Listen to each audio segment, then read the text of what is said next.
Hello everybody and welcome to Tiger Tales, a place where you'll find stories and fanfictions written and read to you by your host, me, Tai Tiger. Today we're diving back into Storytime with Cosplay Dude 637.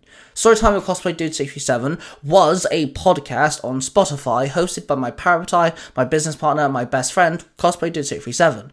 But he's had a change of heart and he doesn't exactly know what to do with Storytime at the moment. So I told him he could put all the stories currently on Storytime on Tiger Tales.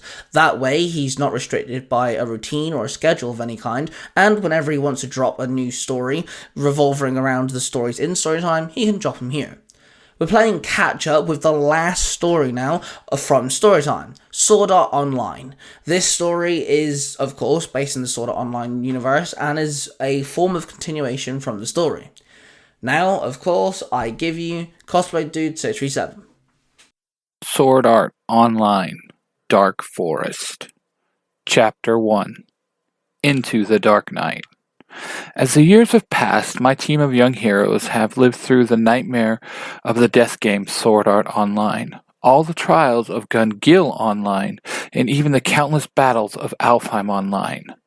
But all this time, all that has not waned was our love for online role-playing games. Now, a new chapter in the world of Alfheim Online unfolds. Ragnarok has begun. I sit in my room behind my computers. On one of the screens, Yui sits on a log in an open field.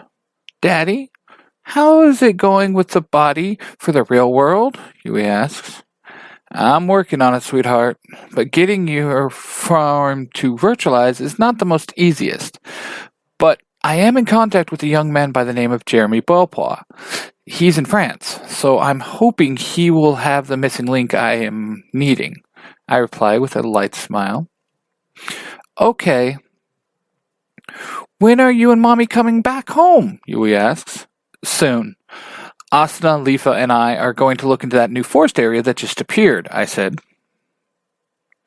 "Yay! I can see Mommy and Aunt Lifa today," Yui says with a huge smile. I just nod and smile back. "See you soon, Princess," I say and shut down my computers. I then slowly stand up and stretch. Then I walk out of my room. Thoughts of what Jeremy had told me were racing through my head. Was he crazy, or did he really turn an AI girl into flesh and blood? In the living room sits my sister Suguha, who I just call Sugu. "Hey there, big brother. How are you doing today? I didn't hear you get up." Not that she would have. I kinda never went to sleep. After getting that email, I was kinda wired. Yeah, sorry, I had a dream about something that could help me get Yui into the real world, and I kinda never, went to bed," I explained, sitting next to her. "Oh really? That's great," Suguha says. "Yeah, and when I woke up, I saw that I had an email from a kid named Jeremy Belpois. He has been able to virtualize a program into a human form," I say, sipping down some tea that Sugu had left for me. "Oh, whoa, that's great. That means, with his help, you can finally bring Yui to our world," Suguha says in excitement. I slide a little bit away from her. But really, all I want to do is jump up and down and scream at the top of my lungs. But till I know it's for real that this Jeremy kid really did what he says, I gotta play it cool. "Yes, Suguha, that's what I just said," I reply. Sugu looks up at the clock on the wall. "Hey, isn't it time to meet Asu and ALO?" she asks. "Yep, that's why I came out here. I was wondering if you were going to log in from your room or what." To this day, it's still kind of a bit of a shock for me to think of Sugu playing video games. Sugu nods and jumps to her feet, and in a flash she is in her room and the door is shutting. There was a time I never thought I'd see her do that over a game. I slowly stand up and walk back into my room. Once back in my room, I walk over and pick up my atmosphere headgear and slide it on, then lay down on my bed. A huge smile begins to ripple across my face as I say those magic words that will take me to the world where I truly feel alive. Link, start! In a flash of colorful lights, I am transported into the world of Alfheim Online. and I'm changed from Kazuto Kirigaya into the Spriggan warrior known as Kirito. I look around and spot Lifa, aka my sister Suguha, and Asuna, my beloved girlfriend and in-game wife. "Hey ladies, over here," I shout and start to flag them down. Asuna and Lifa smile and run over to me. Asuna gives me a big, huge hug and a kiss. "I have missed you so much, Kirito," Asuna says, still in my arms. "Me too, Asu. When are you coming back home from the States?" I ask. Asuna sighs and looks down. "It looks like one more week. Daddy is almost done getting his reputation back, though," Asuna says with a half smile. "Oh, that's great. Are they going to let him buy back ALO?" Lifa asks. Asuna just shrugs. "Hey, ladies, are we ready to head into the dark forest or what?" I ask. They both just smile and nod at me. "Then let's fly," I say as my wings form on my back. Right as we are about to take to the sky, I hear someone yell, "Hold on a minute!" When I spin around, I see where two men are running towards us. One is my best friend, in-game and out, Klein, the Salamander Samurai. The other is a man I never seen before. He stood about 6'1". The race he had chosen to play as was a cat Sith. He had green, shaggy hair, and it was pulled back into a ponytail. I could tell by his armor he was a starter. On his back was a huge, large, long lance. "Hey, Klein, I didn't know you were logging in today," I say as the two men get over to us. "Yes, sorry. I was just going to do a little leveling and see if I could get my skill level with Mjolnir up," Klein explains. "Not too long ago, on a mission to get my legendary weapon, the mighty sword Excalibur, Klein was able to help the god of thunder, Thor, and he gave him a copy of his great hammer, Mjolnir." Shaking me out of my revelry, the other man did a fake cough. "Oh yeah, sorry, Ruin. This is my good friends, Kirito, Asuna, and Lifa," Klein says and points to each of us. "Let me tell you, if this game would let people's face blow up, I think that Kats's man just might have done that." "Oh my god, it's the Black Swordsman and the Lightning Flash!" he shouts. Klein, Asuna, Lifa, and I were all taken aback by this outburst, for those very names he spoke were in-game nicknames we got from the death game Sword Art Online. "How do you know that name?" Asuna demands, placing her hand on her sword hilt. Whoa, it's okay. I'm a survivor. My name's Ruin." "What?" we all shout. "You told me you lived in the States," Klein adds. "I do, and that's where I was when I played the death game," Ruin explained. That can't be right. Kaiba didn't release SAO in the States," I reply. "That is true, Black Swordsman, but you see, I'm a really good hacker, and was able to get into the SAO server, and after I built my own headgear, I kinda logged in," Ruin says. 1, don't call me that. 2, no way you're that good, I retort.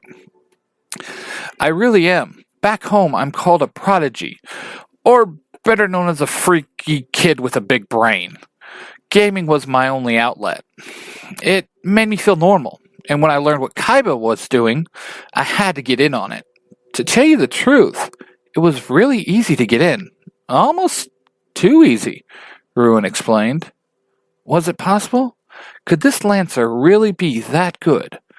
Or is it more likely Kaiba let him in? "I want to join you guys. I want to be part of your team," Ruin says, knocking my little side thought back to normal. "What?" I ask. "I was in the town of Beginnings when you and Asuna fought the army," Ruin says. "Back in SAO, there was a large group of kids living in an old church in the town of Beginnings. You both had come to see if you could find Yui's parents, remember?" Ruin explains. That's when it hit me. Yui. She could tell me if the boy was lying or not, almost as if she knew what I was thinking. She lifted herself up out of my pocket and landed on my shoulder. "Let me see if you're one of us. Yui, can you please see his data?" I ask, and she nods her little head. My data? Ruin asks, cocking his head to the side. Yes, all players that were in SAO, their game data was scattered throughout the net. So whenever you play an online game, a bit of that data logs in with you, Asuna explains. Daddy, he is a survivor, just like you and Mommy, Yui says with a small smile. Hey, what am I, chopped liver? I'm standing right here, Yui, Klein says, puffing out his chest. Oh, sorry, Mr. Klein. Like you too, Yui adds. I look over at Asuna and she just gives me a small nod. Her and I have been together for so long, we don't even need words at times. Okay, you can tag along this time. But kid, I got a lot more questions for you to answer later, I say. The spastastic cat Sith started jumping up and down. Klein, you found the guy, so you keep an eye on him, I say, looking over at Klein. A few minutes later, we were flying high over Alfheim. Well, my group was flying high with ease, but our new strange friend, not so much. How do you work this darn fly stick? Ruin says, flying upside down. None of us used the stick.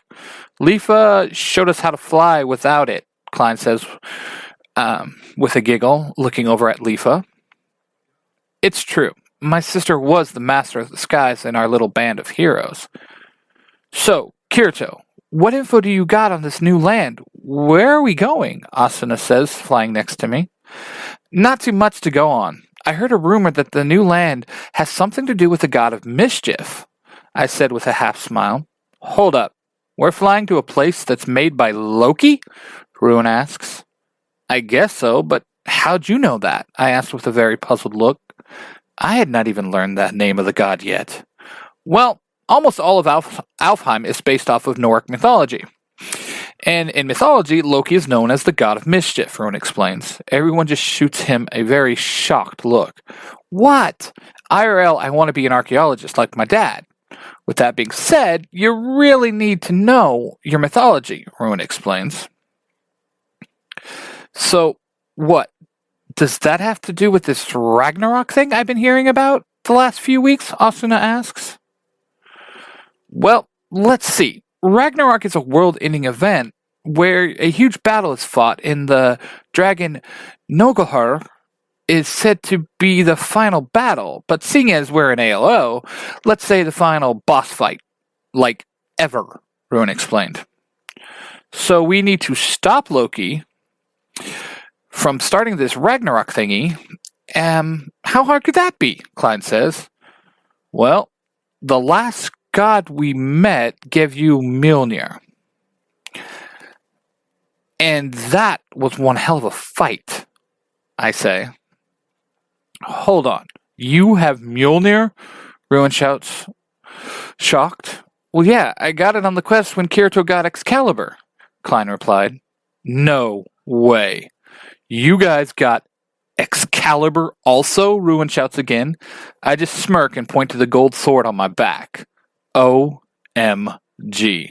This is so cool. So not only were you the legendary swordman in SAO, but you're also here in ALO, Ruin shouts. A few seconds later, my little band of friends spotted our destination, the Dark Forest. And now I can see why it was named that. It was beautiful and sunny in Alfheim today, and yet where the forest was, it seemed devoid of all light. That's where we're going? Leafa asks, a bit of fear tinged in her voice. I nod, and we all fly down, landing just outside the forest. This story is a part of Storytime with Cosplay Dude 637, a subcategory of stories found on Tiger Tales, written and read to you by Cosplay Dude 637. More about his other storylines and podcasts and YouTube channels in the outro.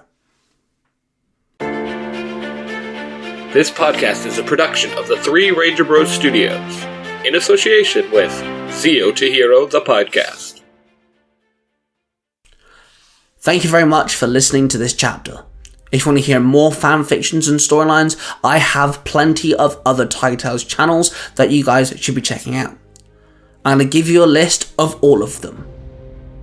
There's Tiger Tales, the channel that started it all. There's Tiger Tales The Lost Stories, a channel dedicated to storylines with the first person view. Tiger Tales Game Over, a channel dedicated to video game storylines. Tiger Tales X, official crossover fanfictions go on this channel. Tiger Tales Mysterious Origins, all my original storylines coming from myself go on that one. Then you have Tiger Tales One-Offs, a Tiger Tales channel dedicated to one-off storylines that have no continuation.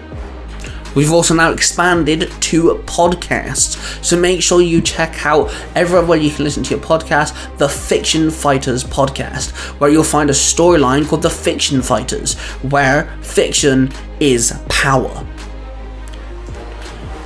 I want to use this moment to thank all my supporters and the partners of Tiger Tales.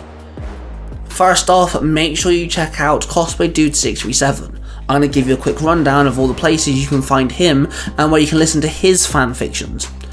First off, there's Power Rangers Universe 19, a podcast dedicated to Power Rangers and Kamen Rider storylines. You'll also find a few of my stories on there too. Then, you also got Sailor Moon E, a Sailor Moon dedicated podcast storyline. Then you have The Order. Cosplay Dude 637's original storyline goes on this podcast.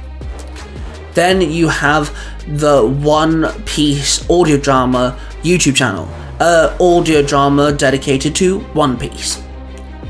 Then you have Nostalgia Time, a YouTube channel dedicated to all fanfictions and storylines that are meant to make you feel nostalgic. You also have Marvel Universe 19, where you'll find Marvel related fanfictions. You can also find some of my storylines there too. Now, of course, me and Cosplay Dude 637 are part of a studio called the Three Ranger Bros Studios, so I'd like to mention the third member, Mark the Red Cornish Ranger, and his podcast, Naruto Comics, where he adapts comic books into audio dramas, and you can also find his original Power Ranger storylines there as well. A quick shout out to a few of my supporters. We have the If You Give a Dad a Podcast host, Jared. Make sure you check out his podcast. He interviews some amazing guests. The Zero to Hero podcast, the Bulk and Scholar podcasting, Billy and Jim, of course, have been there since the get-go. So make sure you check out the Zero to Hero podcast. Some of my stories wouldn't be here without the Author's Crown YouTube channel's host, A Crown. So make sure you check out the Author's Crown YouTube channel with his fanfictions there. Now, if you'd like to hear me interview content creators about their content, or geek about specific topics with a bunch of geeks, make sure you check out the Tiger Nexus podcast. My podcast can be found everywhere you can find your podcast, and we have a great time. We usually upload on Mondays. Now, of course, make sure you check out the links down below. It will lead you to some of my other channels. I game on YouTube, I do artwork on YouTube, and I like to talk about movies, TV shows, and comic books on YouTube. So make sure you go check out the other channels. A huge thank you to everyone watching. Hit that like button, subscribe if you're new, and of course hit that notification bell so you don't miss another chapter. Roar of passion, everybody, and I shall see you guys in the next one. That before we can... Don't touch my Pringles.